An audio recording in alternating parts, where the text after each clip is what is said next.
Hay una metáfora bien interesante que se titula El ancla y dice de la siguiente manera: un barco no necesita un ancla cuando el mar está en calma, la necesita cuando llega la tormenta.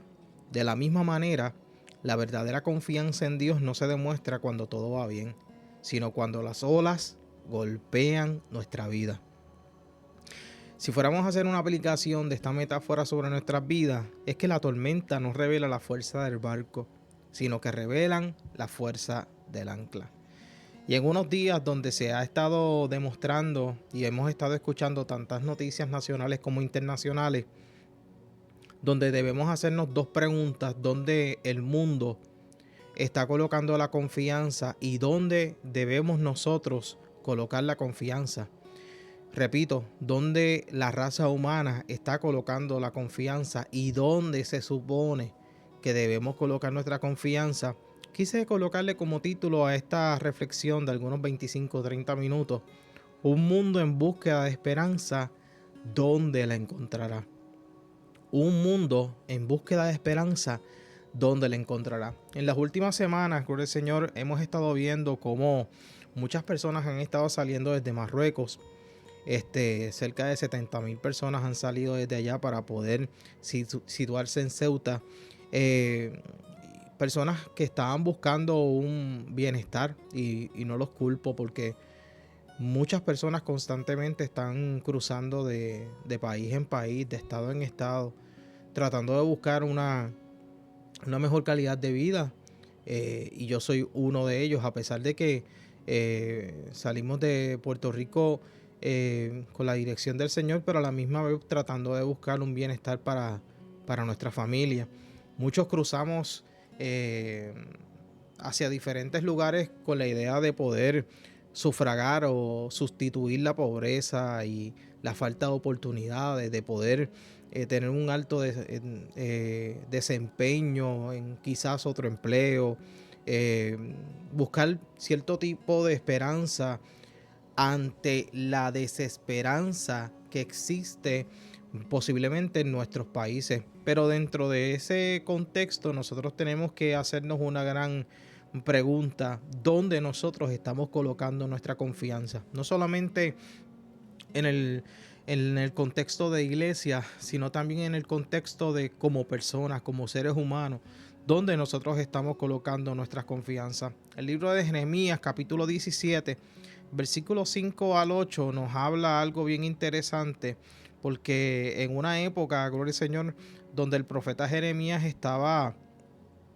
profetizando, gloria al Señor, antes de la caída de Jerusalén, ante el asedio, gloria al Señor, del imperio babilónico, que cerca del año 586 a.C., la constante de la inspiración de Dios hacia la vida del profeta Jeremías era: inspira, háblale al pueblo a que confíen en mí, a que no confíen en los convenios con los demás imperios, a que no confíen con los convenios o con los tratados con las demás naciones, a que no confíen en los hombres, a que no confíen en los seres humanos, sino que coloquen la confianza en Dios constantemente. Y esa era la retórica de la predicación constante del profeta Jeremías en tiempos antes de el exilio hacia Babilonia.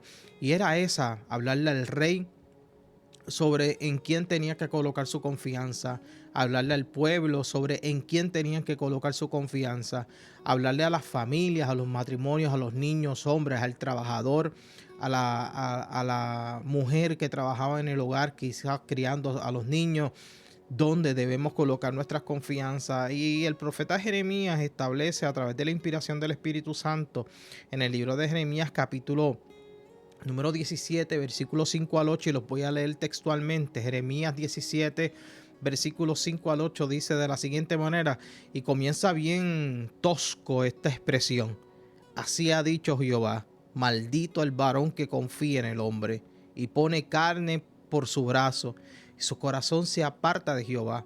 Será como la retama en el desierto, y no verá cuando viene el bien, sino que morará en los sequedales, en el desierto, en tierra despoblada y deshabitada. Bendito el varón que confía en Jehová, cuya confianza es Jehová, porque será como árbol plantado junto a las aguas, que junto a la corriente echará sus raíces y no verá cuando viene el calor, sino que su hoja estará verde, y en el año de sequía no se fatigará ni dejará fruto. Si usted coloca su pensamiento, su mente a correr, hace alusión también a un salmo, el Salmo capítulo 1. Estuvimos hablando durante los últimos programas, gloria al Señor, y durante las últimas reflexiones, donde la invitación era a poder ser plantados junto a las corrientes de agua, donde vamos a crear nuestras raíces y donde no podrá venir el calor, donde, pero sin embargo nosotros nos vamos a mantener fortalecidos, robustos, verdes. Aún en el año de sequía, nosotros vamos a estar de esa manera y no nos fatigaremos, no nos cansaremos. Al contrario, en el tiempo de desierto, en el tiempo de sequía, en el tiempo donde muchas personas que estén a vuelta redonda de nosotros posiblemente estén pasando por lapsos de tiempos de sequía, de desierto, donde no experimenten la presencia del Señor, donde no experimenten esa voz audible de nuestro amado Salvador Jesucristo, donde no experimenten una palabra de esperanza a aquellos que confiemos en el Señor.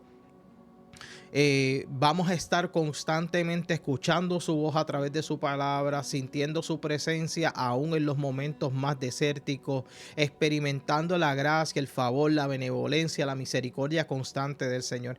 Y esa es la retórica constante que el Señor, y perdón la redundancia, que el Señor nos está invitando a que confiemos en Él. Y en la pasada reflexión, una de las cosas que hablábamos era que que Cristo va a permanecer con nosotros, según el Salmo 1, verso 1 al 3. Cristo va a permanecer con nosotros, pero nosotros tenemos la responsabilidad de poder permanecer con Él. Y es prácticamente la misma invitación que nos está haciendo el Señor en el libro de Jeremías capítulo 17 versículos 5 al 8. ¿Y por qué digo que comienza de una manera tosca? Dios hablando a través del profeta Jeremías al pueblo. ¿Por qué razón? Porque le dice: maldito el varón que confía en el hombre y pone su carne sobre su brazo. ¿Por qué razón? Porque ya Dios sabía que tanto el rey de Israel como también los babilónicos estaban teniendo conversaciones, se habían sentado a la mesa, se habían sentado en reuniones privadas, gloria al Señor, pensando que nadie los iba a observar, quizás reuniones de gabinete, reuniones secretas, donde en muchas ocasiones el pueblo no se entera de los convenios que se están realizando, pero el ser humano se olvida de algo, que es que Dios se deposita en esas conversaciones, se deposita en esas habitaciones, se deposita en esos cuartos secretos donde se estaban haciendo convenios, donde se estaban estrechando brazos de alianza. Y esto era un mensaje que en los años 90 y 80, finales de los 80, era un mensaje que constantemente estaba dentro de la retórica de los predicadores en Puerto Rico y de muchos otros que siempre estaban hablando de este sistema de que cuidémonos con quién hacemos alianza, y en muchas ocasiones las personas lo tomaban en serio, pero en otras ocasiones las personas lo tomaban a burla. ¿Por qué razón?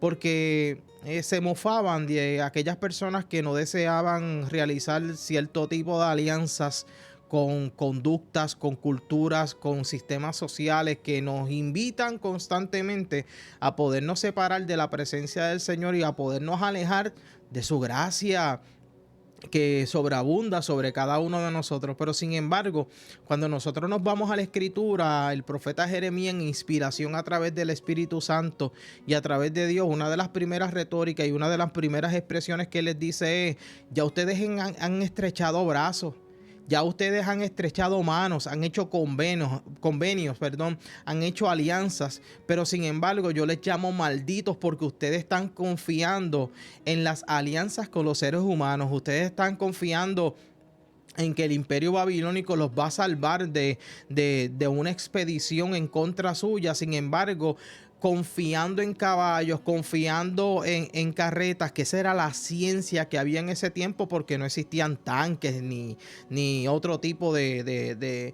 arma que pudiera ayudarles en medio de cualquier situación bélica. Dios le está diciendo, ustedes han estrechado sus manos haciendo convenios con personas que tienen una agenda oculta que se quieren levantar en contra de ustedes. Y les está diciendo, su corazón se aparta de Jehová, su conducta se aparta del Señor. Y le dice en el verso 6, será como la retama en el desierto, y no verá cuando viene el bien, sino que morará en los sequedales en el desierto y en tierra despoblada y deshabitada. Así es el hombre que confía en los sistemas sociales. Así es el hombre que confía constantemente en lo que el gobierno puede realizar, en lo que la sociedad puede realizar, en lo que los presidentes de las naciones pueden hacer por nosotros. Te voy a llevar un poco más. Así es el hombre que confía en todos los hombres. No importa la posición que tenga, no importa el liderazgo que ostente, jamás podemos colocar al hombre en la posición de Dios. En la anterior escuela bíblica que estuve, este domingo no pude estar, pero en la anterior había una hermana, la maestra de escuela bíblica, estaba hablando del momento cuando Saúl perdona a los amalecitas. Y Saúl, en el momento que está prácticamente enorgulleciéndose de la acción que había realizado, Samuel se presenta y Saúl le dice, hice como el Señor me dijo. Estoy hablando de manera parafraseada. Y Samuel le dice, ¿cuál es ese balido? ¿Cuál es ese sonido de animales que yo estoy escuchando? Porque la instrucción era que tenían que ser exterminados por completo los amalecitas. Pero sin embargo, incluyendo los animales. Pero sin embargo, al Samuel comenzar a escuchar el sonido de los animales y comenzar a escuchar el sonido de las ovejas, de los ovejos, de todos los animales que existían en aquel lugar, Samuel le dice, no, yo he dejado lo más gordo para ofrecer sacrificio al Señor. Y en muchas ocasiones nosotros obviamos cuál es la instrucción de Dios. Y obviamos porque queremos asumir que la acción que nosotros vamos a realizar va a ser del agrado del Señor. Y desechamos la instrucción del Señor. En el caso de Samuel o en el caso de Saúl, la instrucción era tienes que eliminarlo todo. Sin embargo, él toma la decisión sin hacerle caso a lo que Dios le había dado, a la instrucción que Dios le había dicho a través del profeta Samuel, de que todo tenía que ser exterminado. Y cuando yo me pongo a escudriñar la palabra del Señor en medio de la escuela bíblica, siempre mi mente está corriendo. Y siempre que alguien está hablando de la palabra del Señor, mi mente está corriendo porque yo estoy analizando. Y me voy a la Biblia, en el libro de Deuteronomio, cuando Dios le habla a ellos y les especifica que en el tiempo que ellos decidan ser como las demás naciones, que decidan tener rey, capítulo 17, al final del capítulo 17 del libro de Deuteronomio, es bien interesante porque en el plan perfecto de Dios estaba que Israel en un futuro pudiera tener un dignatario, pudiera tener un rey. Y Dios no lo había visto como mal, porque es el proceso normal donde las sociedades van adelantándose. Y llega un momento que a mí me impresionó tanto porque la palabra del Señor textualmente le dice al pueblo de Israel que cuando el rey se siente en su trono, y a mí esa expresión a mí me voló los pensamientos y se lo voy a buscar.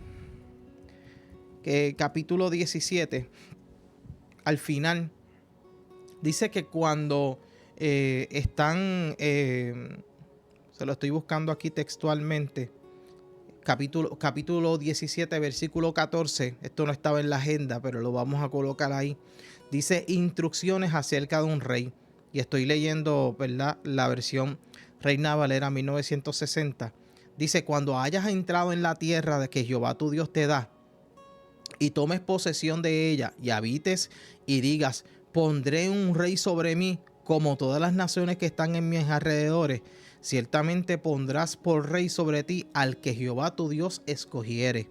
De entre tus hermanos pondrás rey sobre ti, y no podrás poner sobre ti a hombre extranjero que no sea tu hermano, pero él no aumentará para sí caballos, ni hará volver al pueblo de Egipto con el fin de aumentar caballos, porque Jehová os ha dicho, no volváis nunca por este camino. Y está haciendo algo enfático, y esto puede ser tema para otra ocasión, pero el Señor le está diciendo en Deuteronomio capítulo 17, versículo 14 al 16, que el hombre el rey que va a ser colocado sobre Israel va a ser el rey escogido por Dios, y que ese hombre no va a buscar su bien, sino que va a buscar el bien del pueblo. Por eso puede ser tema de otro día. Y dice de la siguiente manera en el verso 18, y cuando se siente en el trono, escúchelo bien, escúchelo, preste atención a esta porción de la Biblia, Deuteronomio capítulo 17, verso 18. Y cuando se siente sobre el trono de su reino, entonces escribirá para sí en un libro una copia de esta ley, del original que está al cuidado de los sacerdotes levitas, y lo tendrá consigo, y leerá en él todos los días de su vida, para que aprenda a temer a Jehová su Dios, para guardar todas las palabras de esta ley y estos estatutos para ponerlos por obra. Y aquí hay un disclaimer en el verso 20. Para que no se eleve su corazón sobre sus hermanos, ni se aparte del mandamiento a diestra ni a siniestra, a fin de que prolongue sus días en su reino, él y sus hijos en medio de Israel. La razón particular por la cual, y no voy a entrar en el dato de la escuela de pensamiento que entienden que Saúl no fue llamado por Dios, y en la escuela de pensamiento que entienden que Saúl sí fue llamado por Dios, y enfatizo, yo soy de los que pienso que Saúl fue llamado por Dios. Pero esta instrucción no era solamente sobre Saúl. Esta instrucción era sobre Saúl, sobre David, sobre Salomón y sobre todos aquellos reyes que iban a estar sobre Israel. Y Dios le dice, cuando te sientes en el trono, prepárate una copia de la ley y léela día tras día. Y a mí me llamó de forma particular por qué razón tenía que escribirlo cuando estuviera sentado en el trono. Recordemos que el trono es el lugar alto, el lugar más alto donde ese rey iba a ser colocado. Y en ese momento, gloria al Señor, aleluya, cuando ese rey estuviera sentado tomando decisiones de la nación, tomando decisiones sobre el pueblo, sobre las familias, sobre las economías del pueblo, sobre las alianzas que tenía que establecer, Dios le dice en Deuteronomio capítulo 17, verso 14 en adelante, y escudriñalo, medite en esa palabra. Cuando te sientes en el trono, hazte una copia. En ese momento que te hagan rey, hazte una copia. Escríbela, medita en ella de día y de noche, con el fin. Y esto tiene dos particularidades. Que aprendas a temer a Jehová tu Dios. Verso 19. Y verso 20. Para que no se eleve tu corazón sobre tus hermanos. Y esa es la principal razón por la cual nuestro corazón de sociedad, de seres humanos que caminamos por este mundo, ¿por qué razón nosotros nos hemos perdido? Y me incluyo. Porque no meditamos en su palabra de día y de noche. No meditamos en su escritura constantemente. Por esa razón es que ya no confiamos en Dios. Porque estamos como en el tiempo del Antiguo Testamento. Moisés subió al Sinaí, tardó mucho y el pueblo le dijo a Aarón, créanos un ídolo. Porque el ser humano lo que quiere creer es lo tangible. El ser humano lo que quiere creer es lo que siente. El ser humano lo que quiere creer es lo que puede tocar o palpar con sus manos. Sin embargo, Dios nos está diciendo en esta mañana, como le dijo al pueblo de Israel más de 500 años antes del cautiverio en Babilonia y de la destrucción de Israel, le está diciendo en esta mañana, confíen en mí. Confíen en mí, confíen en su palabra, confíen en su espíritu, confíen, aleluya, en que Dios tiene la respuesta. Tengan esperanza en mí. Y cuando nosotros nos vamos a trabajar gloria al Señor, en estos minutos que nos quedan, cuando nosotros nos vamos a trabajar más adelante, todos los significados que puede tener, aleluya, esta maravillosa expresión dentro del exégesis. Una de las cosas cuando le dice confía, ese confiar se encuentra en el hebreo, en el 982 del libro Strong, que significa descansar con seguridad. Significa sentirse protegido. Significa apoyarse plenamente en alguien. Y me encanta esta. Apresurarse a refugiarse, pero no tan precipitadamente. Repito, significa confiar del hebreo 982 del libro Diccionario Strong, descansar con seguridad. Quiere decir que no importa lo que pueda estar aconteciendo en mi diario vivir, yo duermo, yo descanso en los brazos de mi Padre. Yo duermo, yo descanso en los brazos del Señor. Yo duermo, yo descanso porque mi confianza no depende de las noticias sensacionalistas que constantemente están bombardeando la televisión y las redes sociales. Porque mi confianza no depende de cuántos millones de soldados hay en las naciones. Porque mi confianza no depende de las diferentes armas bélicas que puedan tener las naciones. Mi confianza no depende de las alianzas políticas que puedan existir. Mi confianza depende en Cristo. Mi confianza depende en Jesús. Significa sentirse protegido. Significa que por más difíciles, por más sonido de guerra, por más murmullo, por más noticias escandalizantes que puedan existir, yo me siento protegido. Porque pueden estar cayendo a mi alrededor diferentes circunstancias y yo me siento bien. Porque Dios está conmigo. Significa apoyarnos plenamente en alguien. Significa que Dios es mi brazo de justicia. En los versos anteriores de Deuteronomio capítulo 17, verso 14 en adelante, una de las cosas que el Señor le dice es a ese futuro rey de Israel, le dice: tienes que meditar en esta palabra para que no te apartes ni a diestra ni a siniestra. Es que caminemos por el centro, caminemos por su palabra, caminemos por su confianza, caminemos por las instrucciones que Él ha establecido para con nuestras vidas. Apoyarse plenamente en Él.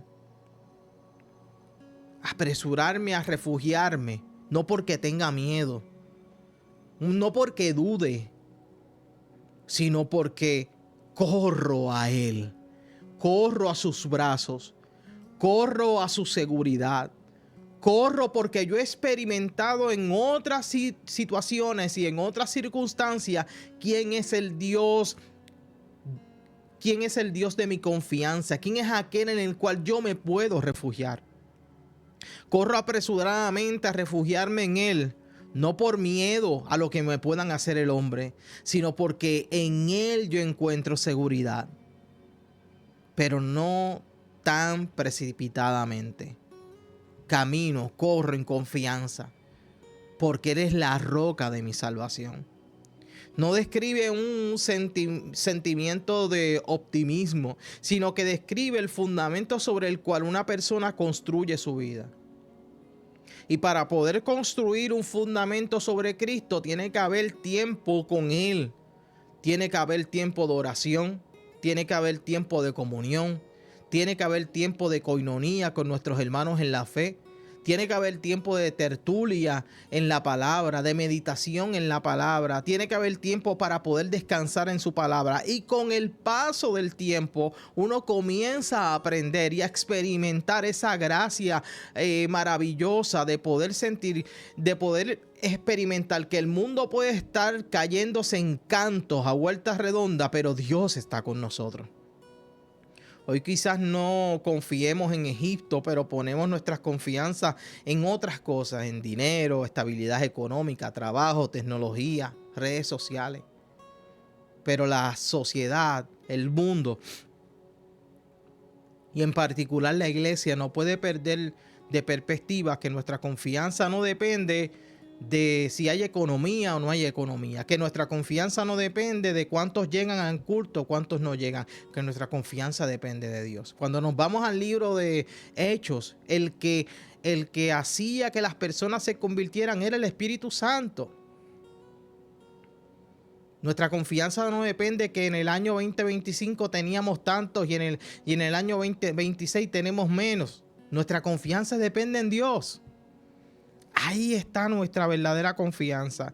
Y hay un comentario de John Calvin que habla sobre el profeta Jeremías, que dice de la siguiente manera: la tendencia del corazón a atribuirle una seguridad que solo Dios puede ofrecer. Cuando el hombre convierte los recursos creados en su refugio final, desplaza a Dios del lugar que le corresponde. Repito, el hombre tiene la tendencia de atribuir en su corazón una seguridad que solo Dios puede ofrecer. Cuando el hombre convierte los recursos creados en su refugio final, desplaza a Dios del lugar que le corresponde. La invitación es siguiente: nuestra confianza no puede estar en lo material.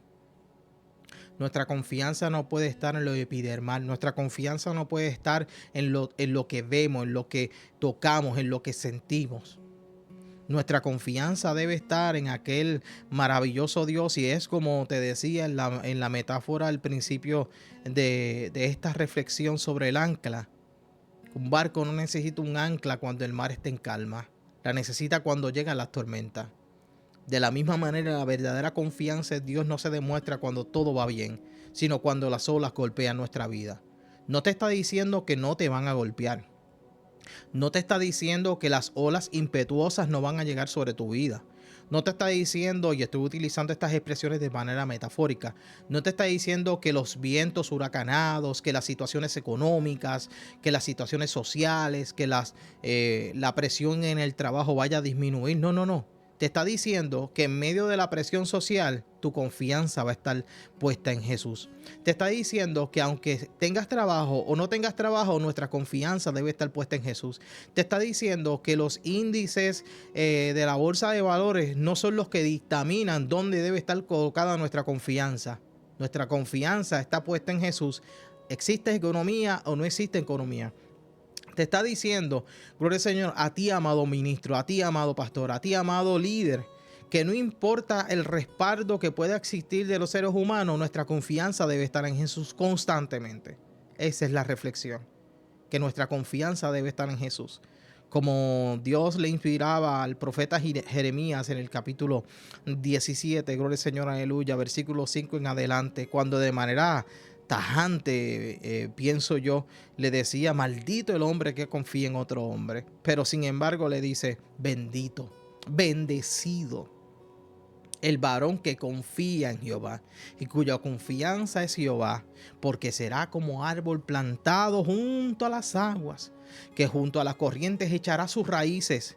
Y ahí es cuando la gente se pregunta: ¿y por qué el hermano no se ha caído? Porque confía en Dios, porque las raíces que han entrado sobre la tierra y ha creado unas raíces tan profundas en la presencia de Dios que no hay nadie que lo pueda quitar, que lo pueda arraigar, que lo pueda desterrar de su lugar de confianza.